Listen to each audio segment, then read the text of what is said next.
Oye País, buenas noches, oye País, yo soy Rudy González, gracias por su compañía en esta hora como cada noche, aquí por Color Visión y una red de estaciones de radio, televisión nacional e internacional. Qué bueno que me acompañan en esta hora. Temas importantes en la República Dominicana, la reforma entra en escena, el anuncio del presidente, reuniones con abogados constitucionalistas al más alto nivel, medios de comunicación, políticos opinando sobre el tema, sobre los puntos diferentes que plantea la reforma a la Constitución que ha presentado un borrador el presidente Luis Abinader para ser a su vez ya estructurado y presentado el 16 de agosto o a partir del 16 de agosto cuando se inicia la nueva legislatura y comienza su segundo mandato al frente del gobierno nacional. El naufragio, asesinato, la muerte de 14 personas, eso crispa a cualquiera, encontrados en un barco, en una lancha, una yola, de un calado superior al que usan los ilegales que andan por aquí, por República Dominicana hacia Haití, con personas procedentes, según las identificaciones encontradas, de Senegal y Mauritania. Un misterio que deben explicar y ojalá que lleguen a una conclusión las autoridades. Marileide Paulino, haciendo de las suyas en París. Venezuela, las negociaciones se están tratando de lograr para resolver la crisis. Uno no sabe en qué pie están, pero pareciera que apuntan a proponer unas nuevas elecciones. La escogencia de Kamala Harris de Tim Walz, el gobernador de Minnesota, abre el escenario del proceso hacia las votaciones del 5 de noviembre en los Estados Unidos. Y mi columna de esta semana, oye País, hablo del caos que hay en la ciudad de Santo Domingo. Pongo varios ejemplos de lo que está pasando. Estos y otros temas después de la pausa. Son 14 los esqueletos humanos encontrados a bordo de una embarcación que se encontraba a unas 10 millas náuticas de la costa de Río San Juan en el norte de República Dominicana, según informan las autoridades. Los restos óseos corresponden a personas procedentes de varios países africanos, según explicaron a la prensa representantes de la Defensa Civil, cuerpo que trabaja en el caso junto a efectivos de diversas instituciones del Estado. También se encontró una mochila con 12 paquetes de una sustancia que se presume es cocaína o heroína, que fue entregada a la Dirección Nacional de Control de Drogas para su análisis. La Dirección General de Contrataciones Públicas reiteró a las autoridades legislativas que resultaron electas en el pasado proceso electoral solicitar de manera voluntaria la suspensión de su registro de proveedores del Estado en caso de estar habilitados como suplidores gubernamentales. Carlos Pimentel manifestó que según lo que establece la ley, los diputados y senadores no pueden ser oferentes ni contratar con el Estado para suplir bienes, obras y servicios a las instituciones gubernamentales. Con la finalidad de fortalecer la seguridad ciudadana en todo el país, la Federación Dominicana de Comerciantes puso sus más de 100.000 cámaras de videovigilancia a disposición de las autoridades. Así lo informó el Ministerio de Interior y Policía, que junto al Sistema Nacional de Atención a Emergencias y Seguridad 911 convinieron mejorar así la capacidad de respuesta contra la violencia y la criminalidad.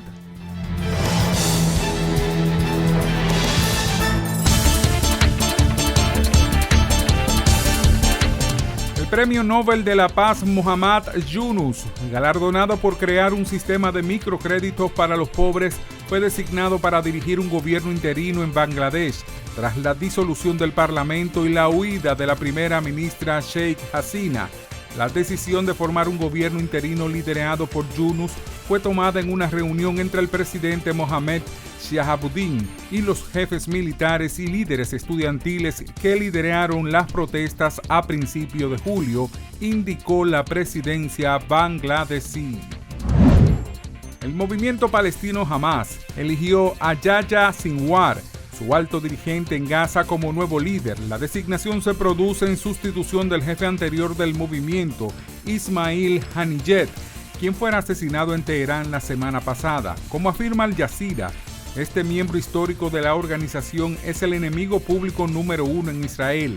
En Tel Aviv se considera Sinwar uno de los principales artífices del ataque del 7 de octubre de Hamas contra Israel, y días después del inicio del conflicto, oficiales de las Fuerzas de Defensa de Israel lo calificaron de muerto viviente al ser uno de sus objetivos.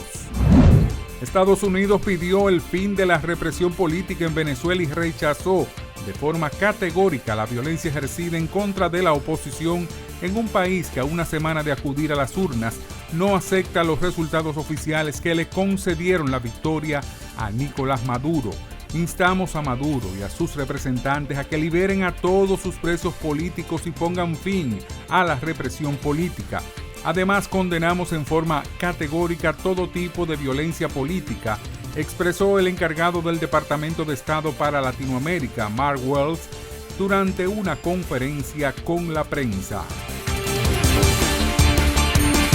La libertad solo reside en los estados en los que el pueblo tiene el poder absoluto. Por el respeto a los valores democráticos y la dignidad del pueblo dominicano, El Rumbo de la Tarde, plural, objetivo, comprometido siempre con la verdad. Con Georgie Rodríguez, Rudy González y Ramón Colombo.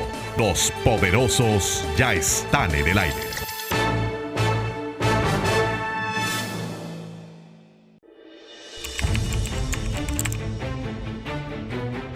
Periodismo de investigación, columnas, opinión, análisis, reportajes de fondo. Hora por hora, una completa plataforma multimedia. Periodismo con valor. Noticias horaporhora.com.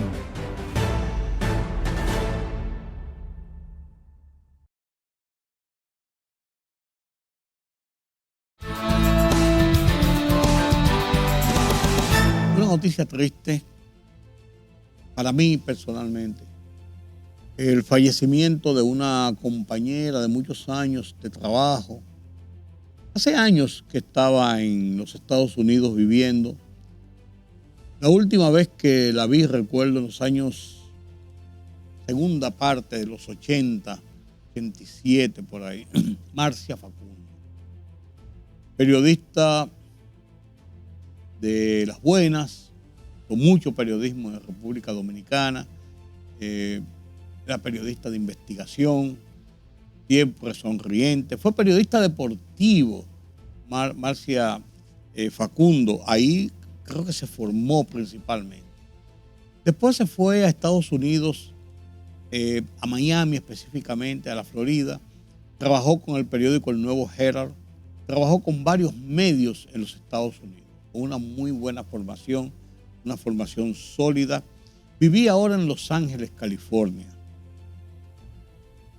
Los Ángeles, California. Y allí falleció de una enfermedad. Estaba afectada hace un tiempo, yo no tengo detalles, hace tiempo que le perdí el rastro. Le había preguntado a Rafael Ovalle, su amigo, uno de los periodistas amigos de Marcia de mucho tiempo aquí en República Dominicana, y me dijo, ahí está, una pregunta rápida, ven acá, ¿qué es de Marcia? Ahí está, ya tú sabes, bla, bla. Estaba en Los Ángeles y murió, falleció. Marcia debía ser un poquito mayor que yo, supongo, pues yo recuerdo, bueno, señores, Marcia Facundo estaba haciendo periodismo ya en la época de la Revolución, por ahí, un poquito después, esa época.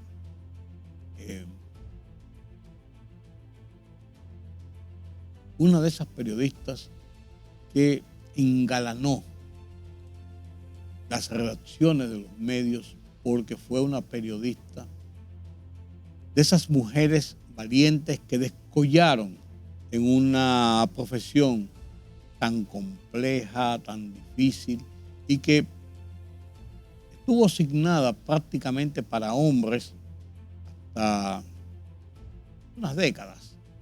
Y las mujeres periodistas, trabajaban en las partes sociales, en hacer reportajes de eso de entretenimiento, ese tipo de cosas.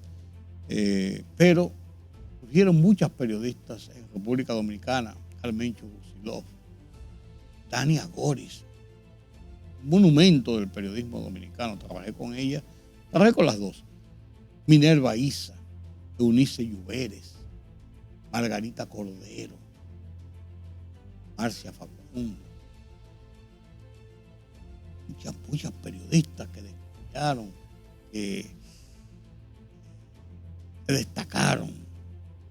Emilia Pereira, Inés Ayspún, que vino de España en los años 80, después de graduarse en la Universidad de Navarra, pero se ha aplatanado más que cualquiera en República Dominicana. Dominicana, tiene su hijo dominicano, casó en República Dominicana. Y así hay muchas periodistas. Marcia Facundo fue una de ellas en su momento. Pía Rodríguez. Doña Pía, me inclino reverente donde quiera que esté allá en el cielo. Ya que mencioné a Dania Goris, se me estaba olvidando, Pía Rodríguez, cómo soy capaz, cómo se me ocurre. Pero así no puedo comenzar a mencionar, porque son muchas las mujeres que han descollado. Yo tuve el privilegio de que cuando fui director de Última Hora, primero subdirector varios años y después tuve más de 10, 12 años como director de Última Hora. En la redacción que yo dirigí, más del 60% de la plantilla periodística eran mujeres. Periodistas mujeres. Me gustaba trabajar con periodistas mujeres. Leales, honradas, acabado en su trabajo, hacían su trabajo bien, por buenas profesionales, responsables, buenas periodistas, cumplidoras. Para mí, me decía Radamés Gómez Pepín, yo no me entiendo, Rudy, ¿cómo es que tú trabajas con tantas mujeres? Las mujeres siempre tienen un problema, que tienen que llevar al niño al médico, que no pueden llegar más tarde de su hora a la casa porque tienen que ayudar en la casa y hacer la cena para el marido, o la comida, o qué sé yo qué cosa, que salen embarazadas y cogen 3 meses de licencia. Cuando tienen su periodo de menstruación se ponen irascibles. Todo eso me decía Radamés. Yo decía, con todo y eso, vamos a suponer que tú entiendas que esos son defectos. Las virtudes eran de este tamaño. Esas virtudes que le decía, honradas, serias, trabajadoras, leales, buenas profesionales, se preocupaban por ser buenas profesionales. Qué orgullo trabajar con muchas de esas mujeres que yo he mencionado. He trabajado o trabajamos juntos en una redacción o en un momento hacíamos coberturas juntos en diferentes fuentes. El periodismo era mucho más centrado en esa época. Marcia Facundo, Dios la tenga en gloria, que en paz descanse. Honramos tu memoria en este momento. Miren, este tema de la reforma fiscal, de la reforma constitucional, es un tema importante y trascendente. Y creo que el presidente ha hecho lo correcto en ponerlo en discusión de la gente, de los profesionales del derecho, de los políticos, de los legisladores, de la gente común. Telegrafió en el fin de semana 4 puntos principales en los cuales va a versar la reforma, que son el tema de la no reelección, del periodo constitucional que puede durar una persona cuando asume el poder, el tema de la unificación de las elecciones congresuales y presidenciales con las municipales, la reducción de la cantidad de diputados, una cosa que se ha hablado muchas veces, y el tema de establecer la escogencia de un ministerio público a través del Consejo Nacional de la Magistratura, establecer una suerte de ministerio de justicia para tratar de dotar esa figura del procurador general, la parte represiva de la justicia del Estado, en algo que pueda ser inamovible, que pueda tener un grado de independencia que no dependa de las negociaciones, la parte política partidista del país. Incluso una de las cosas que se propone es que la persona que vaya a esa posición no haya participado en los últimos 10 años en la dirigencia de un partido político y en los últimos 5 años no haya sido candidato, también no haya sido candidato a ninguna posición política. Cosas como esa. Pero hay un punto solamente y todo el mundo ha dado sus opiniones y qué bueno, hay un punto que a mí no me gusta. Lo comentaba en el programa de radio junto con Georgie Rodríguez. Yo decía que el punto que a mí, hablábamos con Yotincito Curi sobre el tema, y le digo Yotincito de cariño, Yotin Curi, hijo, constitucionalista, fue juez del Tribunal Constitucional, y es el hecho de que en aras de indicar que la reforma constitucional no tiene ninguna parte oscura por debajo para sacar partido del actual presidente de la República, Luis Abinader, que ya ha dicho en múltiples ocasiones que este es su último mandato hasta el 2028, para el cual fue electo, y que se retira de la vida política eleccionaria o candidato a cualquier posición. El hecho de haber establecido o proponer establecer también un transitorio en el cual él se prohíba ser candidato para cualquier otra posición después que termine su mandato. Algo como lo que hizo Danilo Medina en el 2015, como fruto de la negociación a que llegó con Leonel Fernández para modificar la Constitución, que Leonel Fernández decía que una niña de 15 años que no podía ser violada, Constitución del 2010, pero negoció con Danilo en el 2015 y le dio una salida y reformó la Constitución para que Danilo pudiera ser candidato presidencial a la reelección. Entonces Danilo se puso en ese proyecto, ese candado para él, como una forma de garantizar que él no volvería y que después le dejaría el camino de nuevo a Leonel Fernández. Pero en el 20 se le atravesó Luis Abinader y se rompió la taza y cada uno para su casa, porque ya se había roto la taza en el 19 con la separación de Leonel Fernández después que perdiera las primarias frente a Gonzalo Castillo. Esa es la historia. Pero esta forma, yo digo y mantengo una posición. La Constitución y las leyes son de aplicación y de carácter general. Es un gesto bonito, buen gesto de Luis Abinader ponerse ese candado para que se vea que él no va a buscar no va a hacer ninguna triquiñuela para tratar de volver a ser candidato. Bien. Pero pareciera estar conformando una suerte de esquema de que para poder probarle a la sociedad la verdad de mis intenciones, tener yo que ponerme una cadena.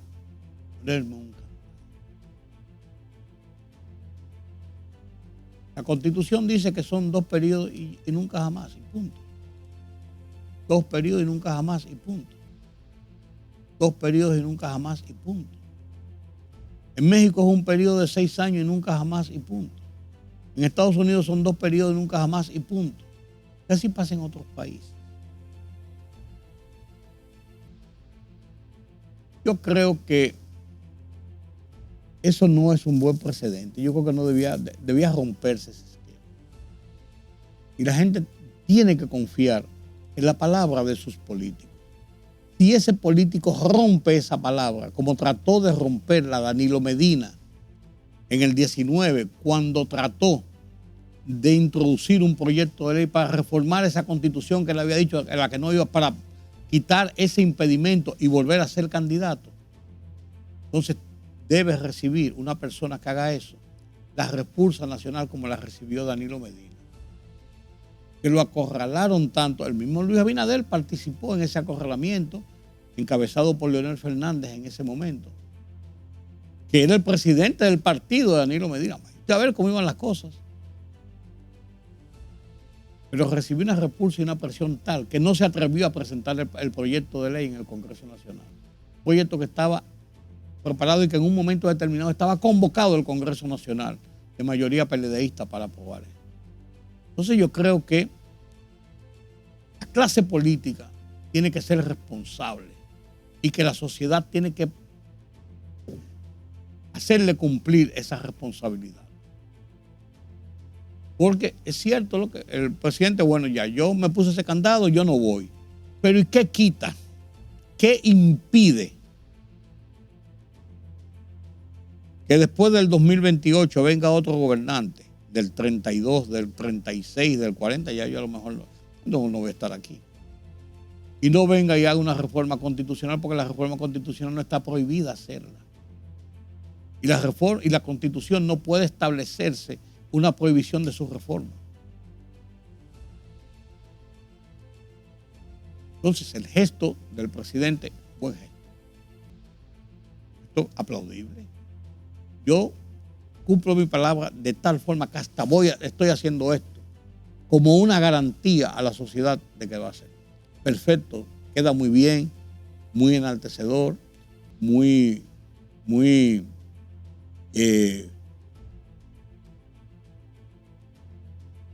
buena disposición, pero no debe establecerse como una norma de costumbre hacer leyes, modificaciones o establecer conceptos en la Constitución que sean dirigidos a una persona o a un segmento de la sociedad, porque las leyes son de aplicación general. Ese es mi punto de vista. Este es mi punto de vista. Sobre ese tema. Que una yola viniera de 40 pies de eslora desde África y apareciera frente a las costas del río San Juan, allá por Cabrera, la costa norte de la República Dominicana, con 14 osamentas adentro, personas que habían muerto hacía tiempo. No eran ni siquiera cadáveres, eran ya osamentas, huesos. Se estima que tienen como 2 meses de muertos, decían inicialmente las autoridades. Pero también se encontró una mochila con 12 paquetes de cocaína o heroína. ¿Hacia dónde iba esa yola?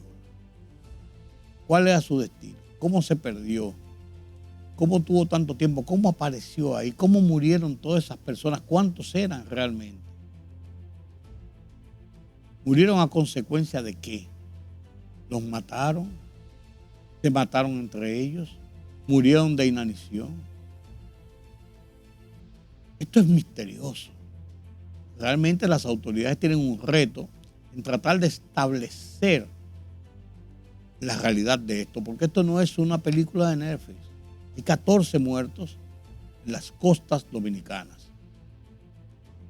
Provenían de Senegal y de Mauritania, según documentos que encontraron a bordo de la embarcación. Una embarcación como esa, abierta, es una yola grande, Las embarcaciones normalmente que van de aquí para Puerto Rico tienen unos 20 pies de eslora. Esta tiene 40. Póngase usted el tamaño de la yola. Se quedaron sin gasolina, se le dañaron los motores, no tenían motores, tenían velas y se les fueron. Los cogió un mal tiempo. ¿Cómo no se viró esa yola en medio del mar, en medio del Atlántico, y se desapareció? Hay mucho que investigar, hay mucho que establecer y mucho que contar todavía. Y no podemos dejarlo en que fueron 14 africanos y a nosotros no nos importa, no tiene que ver, no cometieron un delito aquí. Hay que hacer una investigación detallada y establecer qué pasó ahí para que no hayan dudas. ¿Hacia dónde iban? ¿Qué pasó? Tratar de establecer qué pasó. Eso es importante. Eso es importante. En Venezuela parece que se está estructurando una negociación entre el madurismo y el chavismo con la oposición para llegar a un acuerdo. Es lo único que puede pasar ahí. Se habla de la posibilidad de buscar una vuelta, de una suerte, de unas nuevas elecciones, pero a algún punto tienen que quedar. Mientras pasa el tiempo, el madurismo se consolida y las Fuerzas Armadas emitieron un comunicado ayer que es un comunicado que da que pensar en dos vertientes. Vladimir Padrino, que es el ministro de Defensa, el hombre duro de las Fuerzas Armadas, emitió una declaración y un comunicado indicando que las Fuerzas Armadas están monolíticamente leales al poder que encabeza Nicolás Maduro, que respaldan el que él ganó la reelección y que lo van a respaldar hasta sus últimas consecuencias. Más o menos son las palabras de Vladimir Padrino. Esto puede tener dos. Ya Edmundo González Urrutia, candidato presidencial de la oposición, y María Corina Machado, habían dicho antes de ayer y tras antier, hicieron un llamado a las Fuerzas Armadas y a la policía que no reprimieran al pueblo y que pensaran que ellos también son hijos del pueblo y que el pueblo votó en contra del gobierno de Maduro, en contra de Maduro y en favor de la oposición, instándolos a que cerraran filas con la oposición. Vladimir Padrino hizo esta declaración como contestándole a ellos. Y lo dijo, que no, voy con las Fuerzas Armadas. Pues esto podía verse en dos vertientes. Una de ellas es o que las Fuerzas Armadas realmente están dispuestas a echar el pleito por Maduro como quiera que sea y tienen una consolidación bastante importante, o que se han detectado a lo interno de las Fuerzas Armadas algunos descontentos o algunas suertes de cuestionamientos a lo que están haciendo los altos mandos y que podía haber problemas internos en las Fuerzas Armadas y se está adelantando en este sentido. Cualquiera de las dos vertientes. Porque hay que establecer una cosa, en una negociación cual que sea, sin el alto mando militar de hoy de Venezuela, no hay posibilidad de ningún acuerdo. Porque la generalidad del generalato de los jefes militares de Venezuela están inculpados y tienen órdenes de búsqueda y de arresto internacional por razones de ventas de armas, de narcotráfico, de genocidio, de corrupción, impuestas generalmente, la mayoría por Estados Unidos. Están involucrados dentro de todo el aparato delictivo del que se acusa al gobierno de Maduro. Entonces ellos están umbilicalmente obligados o a morir con Maduro o a negociar y sacar a Maduro del juego. Porque si no, ellos van a correr la misma suerte de Maduro. Más tarde o más temprano. Eso es así. Pero vamos a ver qué pasa. La llegada de T. Walz a la candidatura de Kamala Harris da otro respiro y los coloca en el primer lugar de las discusiones, de la publicidad, de la atención de los norteamericanos y de otras partes del mundo sobre las elecciones de Estados Unidos.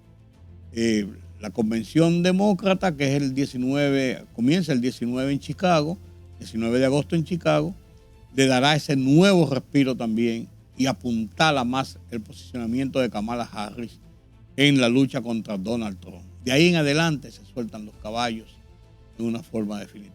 ¿Vendrá el debate? ¿No vendrá el debate? ¿Se hará el debate? Ya veremos. Está fijado para el día 10 de septiembre, pero Donald Trump quiere adelantarlo. Vamos a ver qué pasa. Interesante lo que está pasando en los Estados Unidos en su campaña de cara a las elecciones. En mi columna de esta semana hablo del desorden y del caos que hay en la capital dominicana. Hay que pedirle permiso y negociar con la gente que tiene ocupadas las aceras en toda la ciudad. Talleres, ventas de cosas, gomas viejas, chatarras. Y la gente tiene que tirarse a la calle para poder transitar. Hay que hablar con la gente del 9 porque ellos dicen que de ahí no se van, porque eso es de ellos. Y parar lo que es el desarrollo vial de esa zona que ha propuesto el gobierno nacional. La calle está llena de cables y de alambres colgando y andando por donde quiera. Y nadie da la cara. Cualquiera se electrocuta, usted no sabe lo que tienen esos cables. Donde quiera la ciudad está llena de cables. Y el enjambre que se ve en las calles es terrible. Los motoristas, vía contraria, no respetan semáforos, hacen lo que les da la gana, insultan a la gente, rayan los carros. Tuvo que caerse un carro por un hueco, haciéndose para una construcción y matarse 2 personas. Y después caer una señora en otro hoyo, unos días después, para que se encontrara que realmente hay una regla que establece que hay que poner una barrera de protección. Los inspectores de obras públicas, ¿dónde estaban? Del ayuntamiento, ¿dónde estaban? Están, pero no están. Están, pero no están. Usted sabe lo que le estoy diciendo. Tienen que pasar situaciones como esa para que entonces le pongan barreras. No, hombre. Analizo estos y otros temas de lo que pasa en esta ciudad caótica en mi columna de esta semana. La ciudad es un caos. La ciudad es un caos. Así mismo es. Y es un caos de verdad. Lo comparto con ustedes a continuación. Una ciudad en caos. Hay cables colgando por todos lados que bloquean calles y aceras y que uno no sabe si están energizados. Llamé al ayuntamiento y me dijeron que era responsabilidad de las empresas de electricidad y las telefónicas. En Edesur me dijeron que los alambres eran de las telefónicas. En Claro me dijeron que los contratistas que les hacían trabajos eran quienes debían retirarlos. Se rebotan el problema y nadie hace nada. 2 abogadas frente a las puertas del tribunal se liaron a jalones de moños, trompadas, pescozones e insultos en un vergonzoso espectáculo difundido como una curiosidad por la televisión nacional. Tuvieron que morir 2 jóvenes al precipitarse en su vehículo en el hueco de una excavación donde se levantará un edificio, y que una señora, días después, cayera en otro hueco, también con todo y carro, para que las autoridades se dieran cuenta de que los constructores no cumplen los reglamentos de protección. Después del escándalo, comenzaron a colocar barras de protección, pero muchos huecos siguen igual. El motorista transitando a buena velocidad en vía contraria por una calle de Naco se estrelló con el vehículo que conducía una señora, quien perdió el control y chocó con un poste del tendido eléctrico, resultando ella y uno de los niños que le acompañaba heridos. Pero a esta cotidiana realidad nadie pone freno a la forma temeraria y sin ningún respeto por los demás cómo conducen los motoristas, principalmente esos deliveries, por las calles de la ciudad. Pese a estas pinceladas de la penosa realidad que se vive en la ciudad en que nos ha tocado vivir, oímos hablar de ley, respeto, orden, desarrollo, modernidad.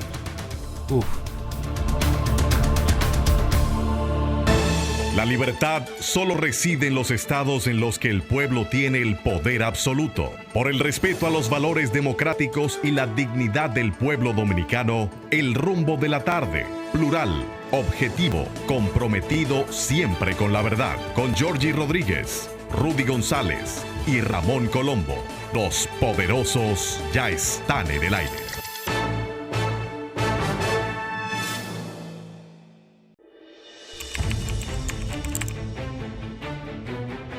periodismo de investigación, columnas, opinión, análisis, reportajes de fondo.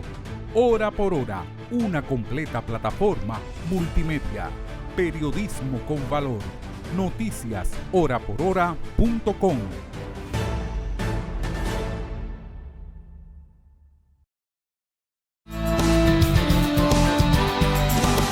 Gracias por continuar con nosotros aquí en Oye País.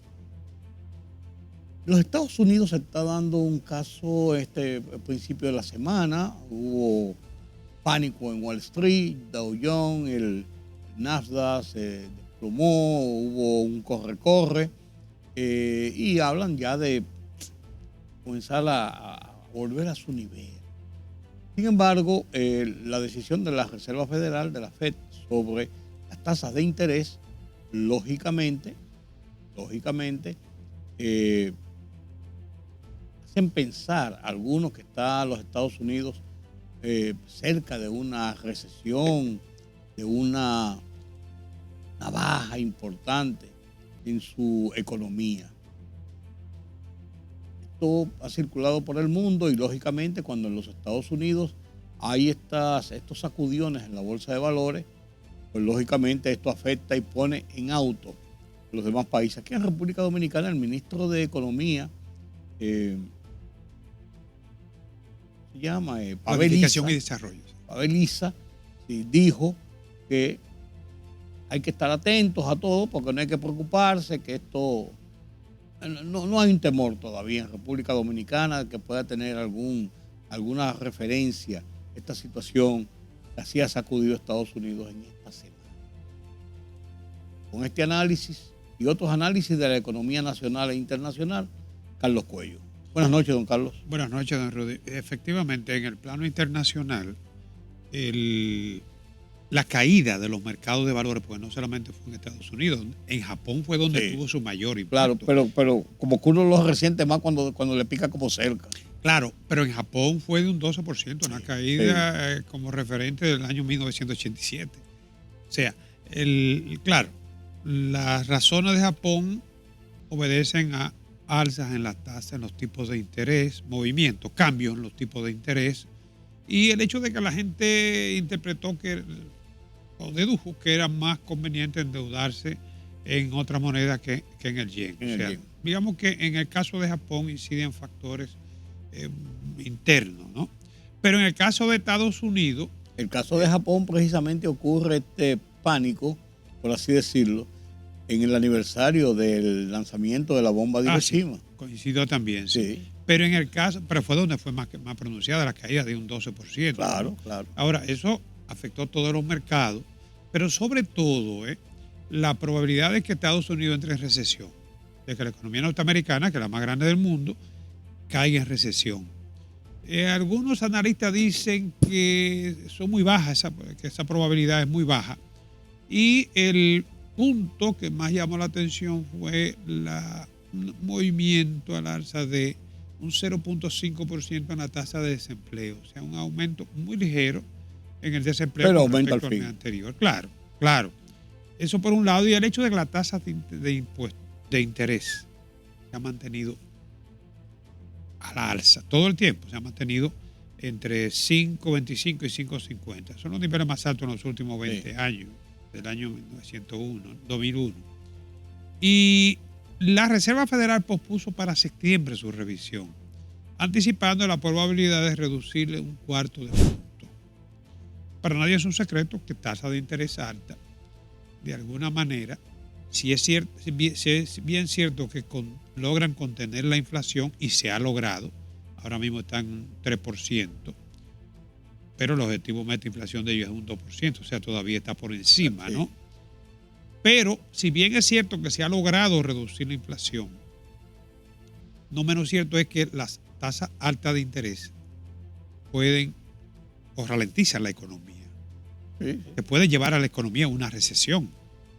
Se logra un objetivo, pero entonces se pierde otro no deseado. Entonces, el hecho de que la Reserva haya demorado tanto en hacer cambios en las tasas de interés es lo que, y además de lo que te decía, de la alza ligerita en lo que es la tasa de desempleo, es lo que hace pensar que podría entrar en una recesión.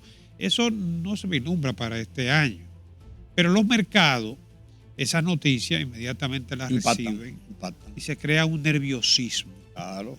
Y eso es fue lo que provocó un lunes negro con caída de un 2%, en torno a un 2%, tanto en el índice Dow Jones como en el índice de Standard & Poor's, y por encima de un 3 en el caso del índice del Nasdaq, que es el de la tecnología. Hay preocupación por las ganancias del año pasado fueron de 2 dígitos, y donde mayor fueron, casi el doble, fue en la tecnología precisamente, ¿no? Claro. Y la tecnología es muy volátil, muy que puede dar altos beneficios y de repente también, como pasó en el año 2001, ¿no? Hay preocupación porque la tecnología, sobre todo la inteligencia artificial, empresas como Nvidia, que te han dado más de un 100% en un año, ¿no? Esas ganancias excesivas no se mantienen en el corto mediano plazo y sí pueden dar origen a una una sobrevaloración del mercado, llevándolo tarde o temprano a un desplome o a una caída de lo que sería en este caso una burbuja, ¿no? Y entonces vienen los factores de corrección del mercado. Afortunadamente ya en lo que va de la semana, tanto el Dow Jones como el Standard & Poor's comenzaron a recuperar y han recuperado gran parte de lo que fue la pérdida del lunes pasado, el lunes negro, ¿no? El lunes negro, y sí. Parece que todo tiende a la normalidad. Sí. No se descarta la posibilidad de que la reserva se reúna de emergencia, ¿no? Y entonces haga cambios. ¿Cómo nos puede afectar a nosotros esto? Mira, nosotros tenemos una estrecha relación, digamos, con la economía norteamericana, sobre todo por el reflujo de remesas. Si hay desempleo allá, pues se van a ver afectadas las remesas. La zona franca es el principal destino de las exportaciones de zona franca. La inversión extranjera también, la mayor parte, procede de Estados Unidos. Estados Unidos, claro. Y el turismo también. Sí. El mayor flujo de turistas procede de Estados Unidos. Si la economía norteamericana entrara en una recesión, tiene que afectarle todos esos sectores se podrían ver afectados. Así es. Pero por el momento lo que parece es, todo esto parece ser un pánico, lo decía como tú bien adelantabas, el ministro de Economía.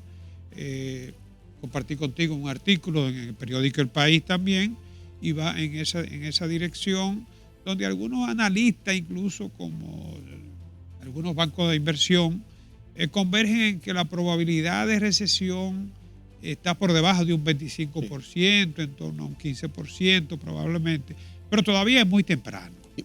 Pero han puesto el tema en discusión, sí, y en análisis, pánico. Sí, claro. No, el pánico lo hubo, claro, lo hubo. Mientras tanto, aquí el Banco Central emitió su informe sobre el estado de la economía en cuanto a lo que tiene que ver con la inflación al mes de julio. ¿Cuál fue ese resultado, Carlos? Exacto, 7 meses ya de este año, ¿no? No lo mencioné. Oye, lo hemos visto mes por mes. Y el octavo va corriendo ya. Uf. Entonces, el informe del Banco Central destaca que para el mes de julio la inflación fue de 0.53%. Creo que está entre la más alta en lo que va del año, ¿no?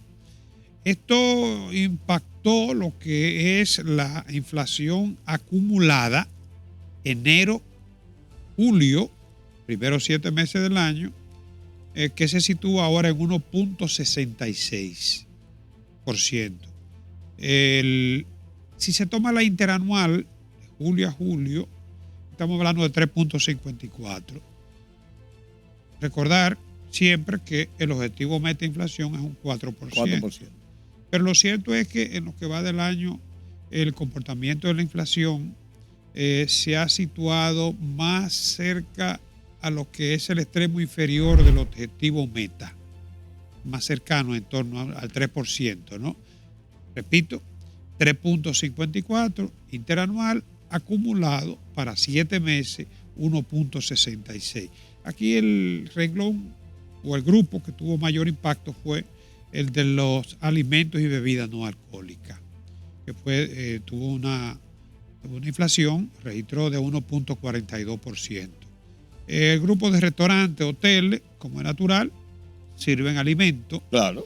0.45%. Y ahí destaca el informe que si no se está reportando un nivel más alto de inflación, obedece a los subsidios que el gobierno ha mantenido, sobre todo en los combustibles, ¿no? Que no están reflejando su verdadero precio, ¿no? Por los subsidios que están recibiendo el gobierno y algunos otros renglones como la energía, también la harina, que el gobierno ha mantenido los subsidios. El panorama sigue siendo en ese sentido de relativa estabilidad. El Banco Central podría modificar la tasa de interés porque ya tiene bajo control la inflación y la economía ha estado creciendo. Sí. Pero ya hemos dicho la razón por la que no es prudente hacerlo, Sí. Y lo hasta que mantenido- la Reserva Federal no lo haga en Estados Unidos. Más con estas turbulencias, por así decirlo. Claro, lo que se impone en este caso es un monitoreo permanente, ¿no?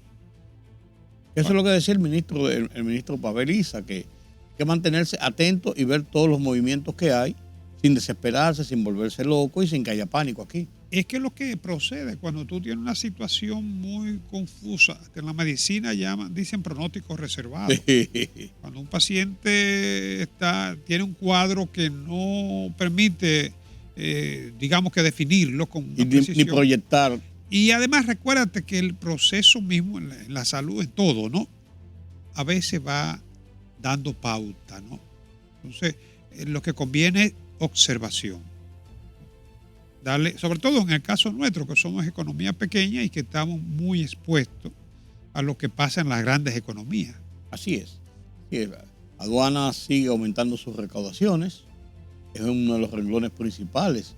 Se ha consolidado como uno de los renglones principales de aportación de ingresos para el gobierno central.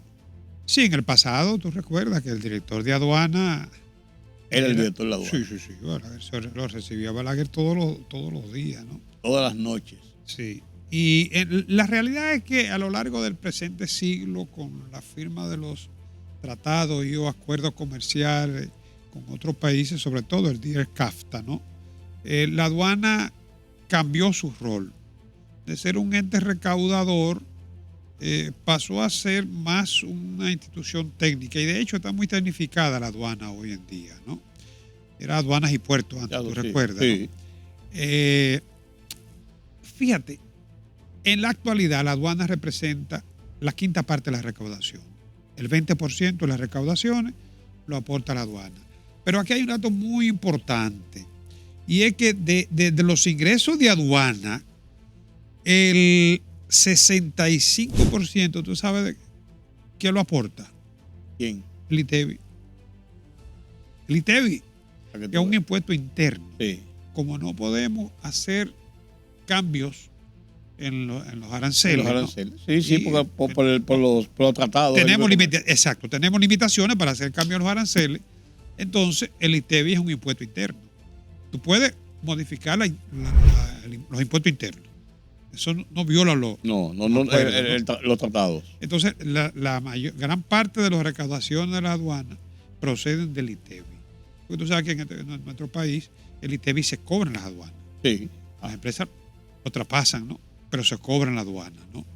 En los productos importados. Exacto. Para el mes de junio, la aduana recaudó 20.177 millones. ¿Qué significa esto? Junio. Más, menos. Fíjate, las recaudaciones para el semestre, ¿no? Ascienden a 115.658. Esto da una recaudación promedio de 19.281. O sea, en torno a los 20.000 millones como recaudación promedio. Aduana estaría cumpliendo aquí con lo que es su recaudación, digamos, su compromiso, su programación, en un 102.5%. Por encima de lo que se proyectó. Sí. La Dirección General de Impuestos Internos aporta el 75%, Y la tesorería, la diferencia, que es menos de un 5%. O sea que entre aduana y la DGI aportan el 95.43%. Son impuestos internos. Sí. Porque aduana ya es más impuesto interno que impuesto arancelario, ¿no? Aquí, bueno, las importaciones, digamos, los movimientos de carga marítimos son el 95.27 y el aéreo es 6.72. Sí, pero fíjate que han cambiado también lo que son los movimientos de mercancía. Caucedo está aportando el 49% de todos los movimientos de carga. Es un puerto muy moderno, con una muy buena infraestructura. Y Jaina, la mitad de lo que un poquito más de la mitad de lo que Caucedo. Era antes el gran puerto, eran los 3 entradas que había en Jaina Oriental, Jaina Occidental, claro. O sea, las 3 partes. No, y Caucedo por la ubicación está llamado a ser un puerto cada vez más preferido porque con la circunvalación que tú mueves la mercancía. Pero también es un puerto preparado para los grandes transbordos. Claro. Sí, es un puerto, por eso se llama multinodal, por los grandes transbordos, de los barcos grandes a los barcos más pequeños, los barcos pequeños a los grandes barcos. No, y tienen un proyecto incluso para hacer una especie de zona franca, zona libre ahí mismo, ¿no? Bueno. Pero eso es importante porque mientras vemos algunos nubarrones por algunos lados y la gente sigue con las expectativas de la reforma fiscal, cuando uno ve que, bueno, se están consolidando bien las fuentes de recaudación, uno dice, bueno, a lo mejor no van a apretar tanto, piensa la gente. Así es. De todos modos, eso no impide que se le siga dando curso a lo que es la reforma. Eso es prácticamente un hecho.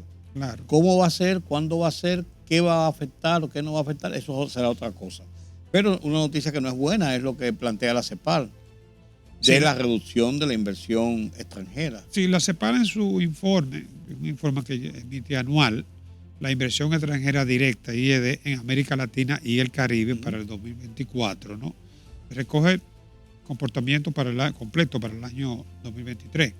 Dice que las entradas mundiales de inversión extranjera se redujeron en un 2% el año pasado, ¿no? En el 2023. Y en América Latina un 9.9%. Cayeron sobre todo en Brasil, México, Argentina. En el estudio también se destaca que Estados Unidos y China fueron los principales países receptores de inversión extranjera. Y la Unión Europea y Estados Unidos fueron los principales inversionistas de inversión extranjera. La reinversión representó un 16%. Los aportes de capital se redujeron en un 22%. O sea que la inversión extranjera hay aporte de capital y hay reinversión. Sí. Obviamente la reinversión hay que verla como una inversión porque si no hay reinversión, entonces habría expatriación. Expatriación de capitales, claro. Y los préstamos entre empresas también se redujeron en un 36%. Hay que destacar que aunque en América Latina la inversión extranjera cayó en un 9.9%, ¿no? En República Dominicana tiene un incremento casi de esa misma magnitud, en torno a un 9%. De los países receptores de inversión extranjera en América Latina, pues los grandes son México, Brasil, México, Argentina, Colombia. República Dominicana está entre los primeros 6. Nos supera Guyana por la inversión, fuerte inversión de petróleo. Guyana, igual que Venezuela, son entes que uno no puede considerarlo dentro del promedio porque te rompen los promedios. Claro. Nosotros tenemos proyectado para este año unos 4.500 millones de inversión extranjera, pero es importante. Que es un aumento de lo que hemos estado recibiendo año por año. Es lo que te decía, lo importante es que sigue en aumento. Sí. Mientras está cayendo a nivel global y a nivel regional, la República Dominicana, la inversión extranjera sigue en aumento. Supera a todos los otros países de la región. Eso te iba a decir. De la subregión, me refiero, de Centroamérica y el Caribe. Te iba a preguntar eso precisamente. ¿A qué se debe esta situación de República Dominicana? ¿Al turismo principalmente? Hay inversión extranjera en turismo, hay inversión extranjera en zona franca, en el sector inmobiliario, que guarda relación con el turismo también, ¿no? Y en la actividad, la minería, aunque Sí, Ahora mismo un poquito más. frenada por porque debajo. los proyectos de investigación y de exploración minera han encontrado ciertos obstáculos con los ambientalistas, ¿no? Sí, ¿no? Y la indecisión del Estado dominicano tradicional de definir qué se va a hacer con los posibles recursos mineros. Hay cambios en los movimientos de inversión extranjera. No sé si tuviste esta semana que Cemex Sí, transfiere vendió a por eso. sus operaciones, son casi $1.000 millones. 950 millones Sí, a los un guatemaltecos. grupo, parece que es un grupo dominicano de inversiones. con Bueno, lo algunos- hicieron a través de un grupo dominicano, pero el gran comprador es el banco, el productor guatemalteco por eso. Pero están participando, hay algunos fondos de inversión. Sí, hay fondos de inversión locales. que se están usando a través de la operación, la hizo Citibank y la Ajá. hizo el Popular. A través de ellos hicieron la inversión, pero quien compra y asume los activos para participar en República Dominicana como operador dueño es esa empresa guatemalteca que es famosa, de alta competencia incluso con los colombianos en la producción de cemento en toda la región, que son muy grandes. Y ellos han ido comprando en algunos sitios algunas plantas de cemento y se están convirtiendo en un gran productor regional. Ya. Pero sin lugar a dudas que la inversión extranjera se incrementa donde hay confianza, donde hay estabilidad. Y eso es bueno que tú lo digas. Te voy a explicar por qué. Porque Y la local también, ¿eh? alguien dijo en un momento determinado, cuando se habló del tema la semana pasada, que comenzó a decirse las operaciones que estaba haciendo Cemex, alguien dijo, oí un comentario en la televisión, de que eso es una demostración de temor por República Dominicana, pero es a la inversa, porque no es que Cemex vendió aquí porque tiene un problema en República Dominicana, es que Cemex se está desprendiendo de muchas empresas en varias partes para concentrar sus operaciones principalmente en México. Entonces, hay que verla dentro del contexto. Pero eso no es nuevo, eso siempre ha sido así. Aquí teníamos, antes tú recuerdas, varios bancos extranjeros. Sí. Cada vez que se retiraba un banco decían, bueno, están viendo que la cosa no está buena, que no hay confianza. Sin embargo, la banca ha seguido creciendo y ahora yo creo que es más fuerte que nunca. Pues eso te iba a decir. Entonces, eso hay que ver las dos caras. Y no tiene, El que se va muchas veces lo hace, como tú bien destacas, por razones de estrategia, ¿no? por una razón Pero de el que estrategia. viene está asumiendo no solamente el riesgo de la inversión, sino que está pagando el valor de mercado. Claro. Y incluso lo que eso representa por las ganancias de capital en las operaciones que se hacen de ese género. Claro. O sea, el gobierno, el país gana en el cambio de capital. Para comenzar por ahí. Claro, y recordate la ganancia que tuvo el país con la venta de las grandes compañías como Verizon. Sí, claro. Y el mismo caso de Philip Morris. Sí. O sea que eso le reporta, como tú bien destacas, al país ganancia por impuestos sobre la ganancia de capital. Sí. Siempre se quedó en el aire de que sí, claro, y en las operaciones que hizo para la adquisición del grupo de Carlos Slim, de la compañía dominicana de teléfonos, finalmente, después que dio pasos por Verizon, después que dio pasos por la GTE, después que dio pasos por varias compañías, si realmente siempre se quedó un manto de especulación de que las negociaciones de los pagos de capital nunca se dieron como debían ser. En la magnitud quizás no, pero hubo. No, que necesariamente tenía que haberlo para poder entrar dentro del mercado, Claro. y pagar sus impuestos, pero siempre se quedó eso como en una nebulosa rara por ahí. Y uno no sabe a veces, Carlos, dónde comienza la verdad y dónde comienza la mentira. Porque a veces pasan situaciones, pero la magnifican o la proyectan de una forma, pero nunca se aclaran esas cosas. Claro. ¿Qué es lo importante? Aquí están las operaciones. Hicimos esta concesión, o cobramos esto, o no es verdad que se pasó. Y punto. Es que yo creo que a veces conviene cierto nivel de turbio, ¿no? En el manejo de informaciones, porque si no, ¿de qué vivirían los analistas? es buscando en la turbulencia. Así es. Bueno, Carlos, gracias por tu participación esta semana nueva vez. No te puedo decir nos vemos el mes que viene, sino la semana que viene. Cuando lleguemos más cerca de septiembre, entonces Y estaremos cerca de la juramentación. Ya estamos cerca de la juramentación. La semana que viene es la juramentación. El viernes de la semana que viene es la juramentación. Señor, que es una juramentación de un traspaso de gobierno de pasando una página. Sí. Porque no es la continuación, por así decirlo. Claro, traspasarse uno a sí mismo. Así mismo. Gracias por su compañía en este conversatorio con Carlos Cuello, siempre provechoso, siempre de mucha utilidad para conocer lo que está pasando en el mundo de las finanzas, de la economía nacional e internacional. Nos vemos mañana nueva vez. Soy Rudy González. Gracias por acompañarnos.